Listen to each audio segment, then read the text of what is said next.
This is Miss Vindicat. In this whisper video, I am going to read to you this book, How to Be Alone, a poem by Tanya Davis, with illustrations by Andrea Dorfman. This is a topic that is very close to my heart. How to Be Alone,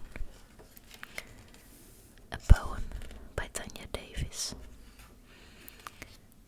For you.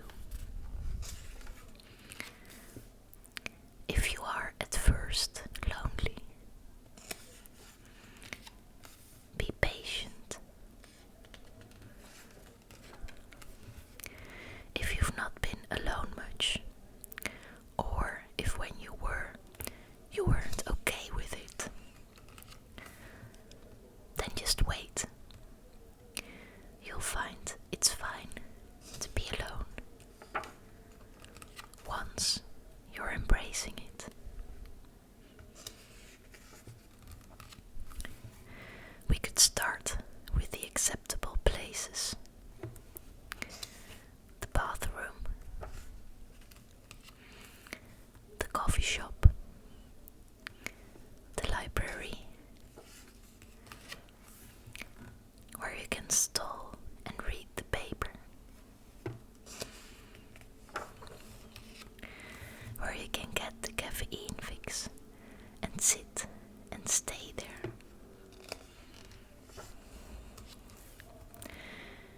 where you can browse the stacks and smell the books.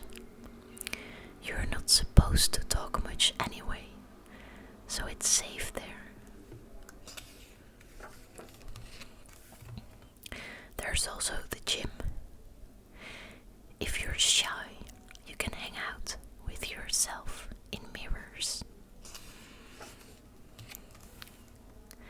You can put headphones in.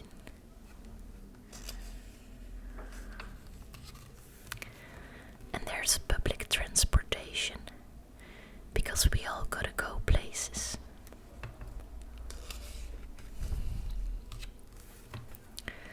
And there's prayer and meditation. No one will think less if you're hanging with your breath, seeking peace and salvation. Start simple. Things you may have previously avoided based on your avoid being alone principles. The lunch counter, where you will be surrounded by Joe Downers, employees who only have an hour, and their spouses work across town. And so they, like you, will be alone. Resist the urge to hang out with your cell phone.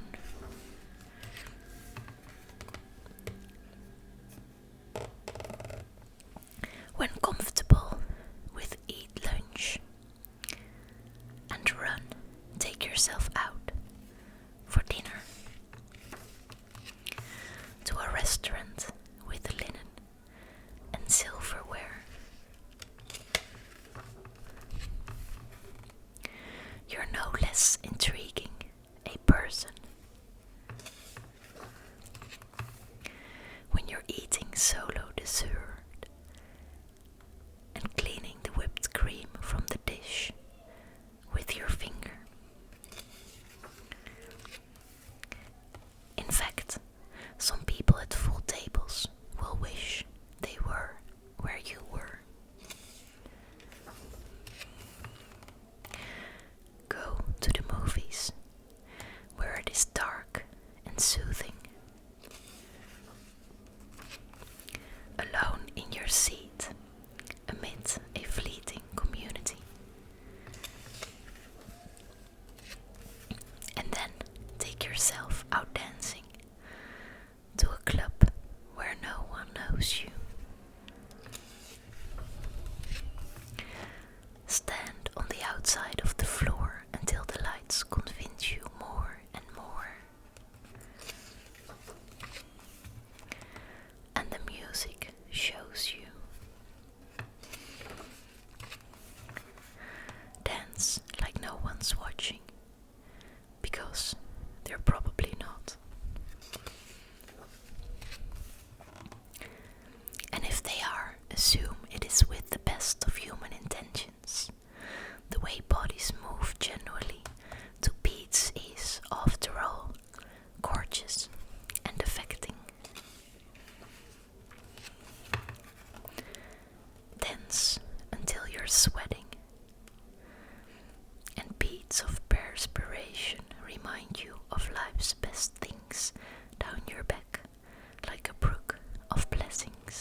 challenges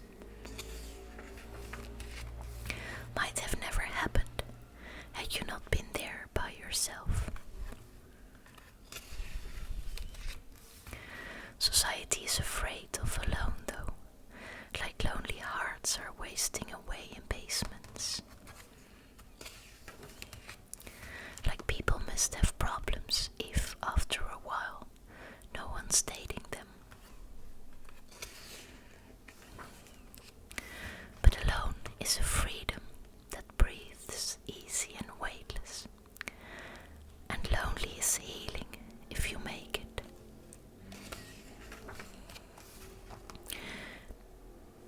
You could stand swathed by groups and mobs, or hold hands with your partner.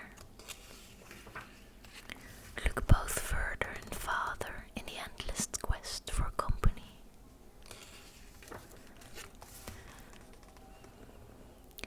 But no one's in your head, and by the time you translate your thoughts,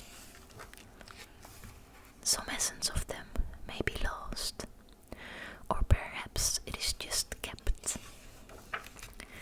Perhaps in the interest of loving oneself. Perhaps all of those sappy slogans from preschool over to high school, groaning, were tokens for holding the lonely at bay.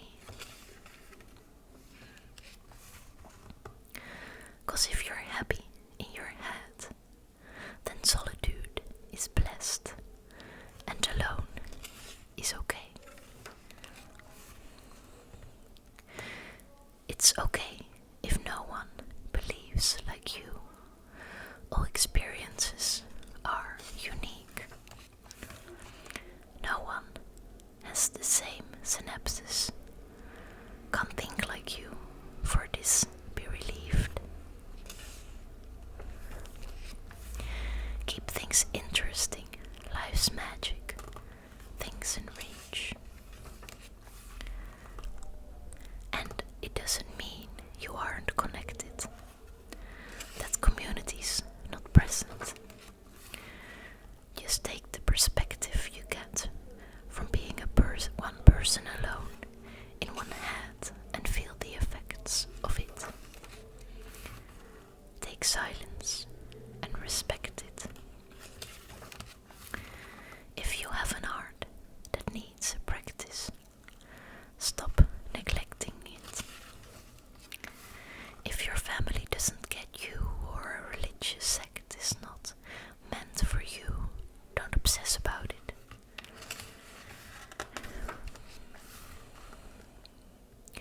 You could, in an instant, be surrounded if you need it. If your heart is bleeding, make the best of it. There is heat in freezing. Be a testament.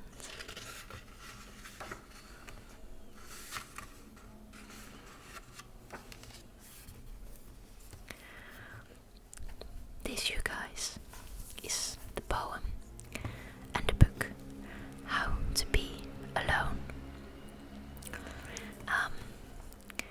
I've made a video last year, I think, about how I am alone, meaning I'm not in a relationship, and that is very much by design, and how it took me a pretty long time to realize that that was indeed the best thing for me and for my life.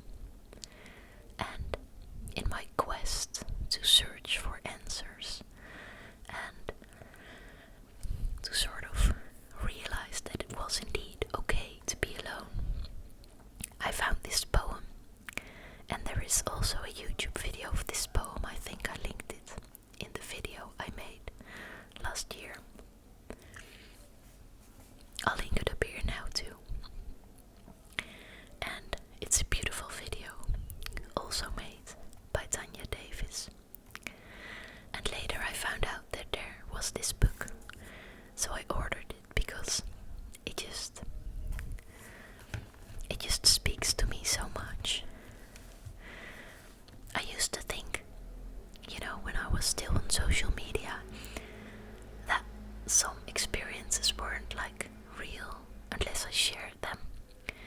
if something amazing happened, I wanted to send a message to someone or put it on Instagram or Facebook or make a picture of it and share that picture with other people. And it was like I felt if I didn't do that, then it hadn't happened. And after a while I started to realize how silly that was. And then after another while I discovered something magical. And that was that actually it was not only necessary to share those nice moments in my life, but that it was actually special if I did not share them. If I would think a funny thought, or see an interesting thing, or read something that I liked, that it was special if I kept it only in my head. That it is in some way more valuable if it's only known by me, and that means it's fleeting. If I'm not putting it down, it's in my head and it won't be forever. But there's beauty in things not being forever. I won't be around forever. Nobody will be around forever. So these blessings, these nice moments that happen in all our days, sometimes it's just wonderful to enjoy them and to not share them and to just be happy with ourselves. I am now going through this book one time more to share some thoughts that I have. Just some, I don't know, maybe with all that I just said, I should not be sharing these thoughts. Here I am putting them out on the internet. But I'm going to do it anyway, because sometimes it's nice to share as well. So, How to Be Alone. I really like that title. And I like the way it is written. Like it's not a normal font. It's just, written down. It's somebody's handwriting. And then it starts off, of course, with somebody not being okay, with being lonely. Or being alone, which is obviously not the same thing, but sometimes it can be and it's complicated. But I guess it is soothing if you read this book and you do feel alone. You feel like this person understands. And that is nice. And then there's this concept suddenly that you're able to embrace it. And then indeed all the places where you are alone, the bathroom, an easy one. The coffee shop, a bit harder already. The library, an easy one again, at least for me. And indeed, if you go to the coffee shop and you bring your laptop, it's easier. And the gym, indeed. And I absolutely know the trick of putting your headphones in, making you unavailable for talking. Public transportation, yes. One of my favorite places to be alone, indeed. Start simple. Yeah, that's also soothing, It's not hard, you can do this. Then some more difficult things, the lunch counter indeed. Especially one like this, sitting next to other people. That is hard. And it is a nice way to think about it, that they will also be alone, just like you. Even though in being alone you're all together in a way. And then this one, resist the urge to hang out with your cell phone. That's a hard one for me. Because a cell phone feels like protection. It gives you something to do. But it also makes you more unavailable, just like the headphones. And I'm a shy person. So that is something that makes me feel comfortable. And here, take an extra step. The restaurant. I've never done that by myself. Well, maybe years and years ago when I was traveling alone. But never just in the city where I live.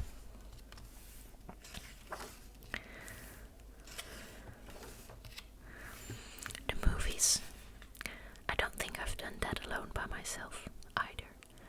I should. Probably. That's not a hard one. Go dancing, yeah. I don't think I'll ever be able to do that. The thing is, I can't dance and I feel really self-conscious if I do. So I don't dance basically. But I would love to dare to do so. Because I really like this, and I think she's very right in saying this, that the way bodies move generally to beats is, after all, gorgeous and affecting. It is. No matter how well a person dances. The woods, yes, very nice place to be alone. And this one is special for me too, the unfamiliar city. Somehow, when I'm abroad, or even in another city in the Netherlands that's not my city, being alone is different, it's easier. I feel like I don't really belong to the place where I am, so I can just walk around and watch. It's almost as if I'm invisible. And then when I arrive in my hometown or in my home country, I feel different, like I'm again to be seen. I remember the last time that I went to London to visit my friend who used to live there, that I was on a London airport walking around feeling so invisible, and I loved that feeling. And then going in the plane and arriving at Schiphol in Amsterdam, and I was standing there waiting for my train back to my hometown, and I remember standing next to the tracks of the train, and I realized the feeling is gone. This is still a big city. I didn't know anybody there at that moment, but I wasn't invisible anymore. I don't know how that works, but yeah, there's something magical going on. And yes, the benches. They are a sort of nice way to ease into speaking to someone, because you have the freedom to leave anytime you want. So it's an easy way. And indeed, society is afraid of alone. I think that is true, especially this one, like people must have problems if after a while no one's dating them.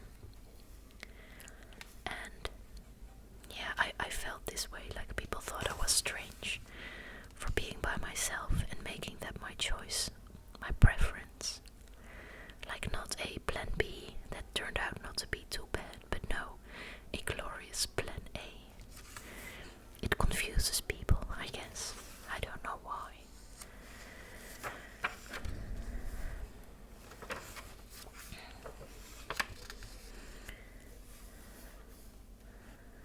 Yeah, here it's about the thoughts and whether or not you should share them, like I was talking about.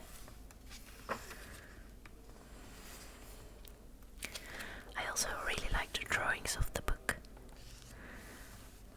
the colors. And indeed, if you are happy in your head, then solitude is blessed and alone is okay. And I would even say it's more than okay. But it all depends on how you are in your head, indeed. If you are okay with yourself, and it took me a long time to be okay with myself, and I still see it as a process, not as some sort of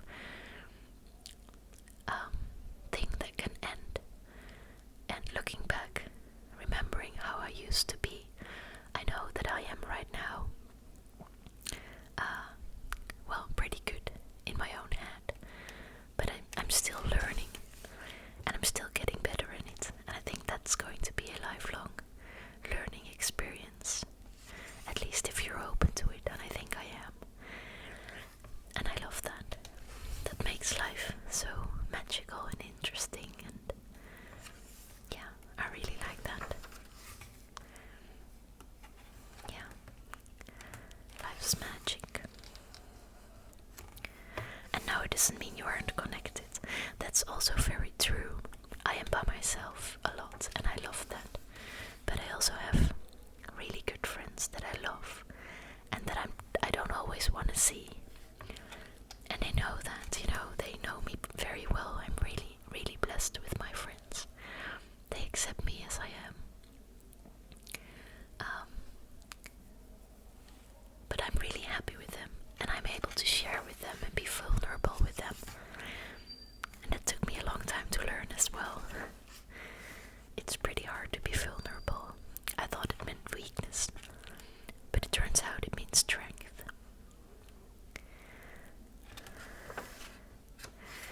And yes, this is one that sort of reminds me of whispering and ASMR.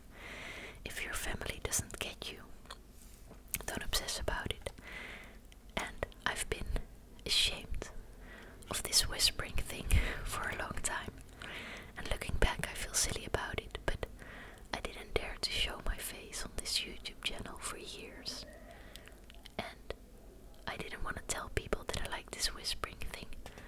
I thought they wouldn't understand, and it confused me. And now I feel like I have a chance of explaining it to them. And me trying to explain that might mean that our friendship will become even more intense. It's another chance for me to be vulnerable. And also, if they do not understand, then that's okay too.